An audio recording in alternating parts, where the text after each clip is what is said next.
Bomba ay hindi. Sila ang delikado kay Kid Bomba. Nawalan pa nga ng immortality dito si Sunshine. At look at Kid Bomba, ginamitan pa dito ng Implosion, ultimate. Purify! Napakadami ng ginagamit ng mga skills sa kanya. Habang Journey! kinuha makakampi niya.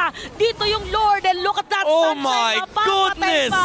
Kid Bomba parang hinatid yung mga players para lang ma-zone out at makuha nila yung Lord. Pero Ay! pabaliktad pa nga.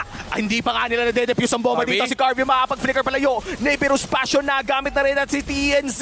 Mukhang mapapanice G ka na lang. Kasi kinain na naman niya ang mga pakpak ng Batang Bomba. Ang Batang Bomba, nakikita Grabe, immortal.